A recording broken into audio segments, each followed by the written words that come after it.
रात का टाइम असा इन्हों को आखा था ये डेहन का, तो लेकिन रात दे आई ना कभी डेहन की गर्मी बड़ी होंगी है, तो असा मगरब तो बाद आसों तो इन्ना बड़ा ही अच्छा काम किया, तो बड़ा ही बेहतरीन काम किया। देखो तुम्हारे सामने बड़ा तारा को तो इवें हाथ लेने जिमें ट्रेन थे करंट कोलों, जिमें करंट कोलों बचे हुए जनाब। इन्ना थोड़ी देर बाद सुराख किते सुराख करते अस आ गया मदरसे वाली साइड से। मदरसे वाली साइड से पैर को लकड़ा जी शादी रखे हुए हैं, तो उन्हें बाद उस रकड़ा पाना करते तो उस रखी थी लोग घोड़ी रखते तो उत्ते चढ़न पै गई। घोड़ी सीधी नहीं थी, घोड़ी की एक लात हिलती आई जनाब। उस घोड़ी को सीधा किया, देखो हाली लात हिलती खड़ी, उस सैटिंग की थी घोड़ी की।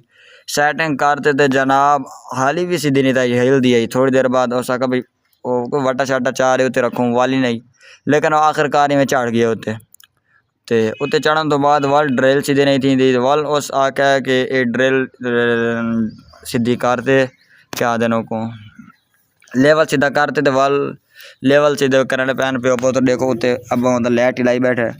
उन्हें बाद इस घोड़ी रखी दीवार दे नाल करते, तो दीवार दे नाल करते इस जो घोड़ी रखी ये जनाब चढ़ गई है दीवार दे उत्ते। इत्थों इन्हें को सुराख नहीं थी, ये जनाब चढ़ गई है दीवार दे उत्ते। जनाब ये मेहनत थी जनाब, कम काज बड़ी मेहनत थी। ये जनाब दीवार दे चढ़ते थे, इस वाल एक पैर दीवार दे रखा था, एक इधे रखा थे वल इस जनाब काम किया उनका मशीन चलाई जनाब। ये देखो कितना ही ऊंचे चढ़ा कर दीवार दे चढ़ा। एक हम देखो एक पैर इधे रखा सी थे, एक पैर दीवार दे उत्ते।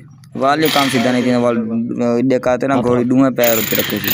चलो चूहा घोड़ी को पकड़ी कर उत्ते को सुराख करना था, बड़ा ही बेहतरीन सुराख किए। एक तो सुराख किए निकला है, लेकिन दूजा सुराख है वो जनाब छत वाड़ गई उत्ते चले गई।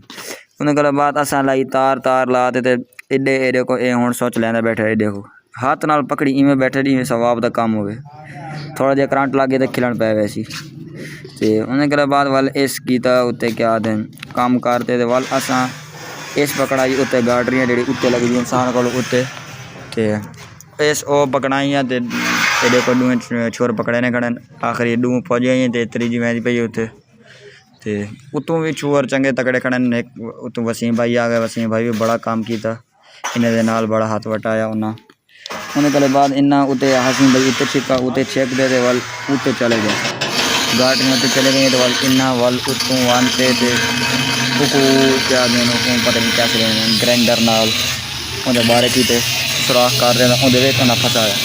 फिर आप आखिर इन्ना किया वेल्डिंग। ये देखो हम ये वेल्डिंग का काम करने बैठे, देखो को सीधा करते तो वेल्ड करना बैठा। इन्ना बड़ा ही बेहतरीन काम किया जनाब। सारी वीडियो अच्छी लगे तो लाइक करो, अगर तुम वीडियो काम करवाना तो सारे रब्ता करो। अस्सलाम वालेकुम।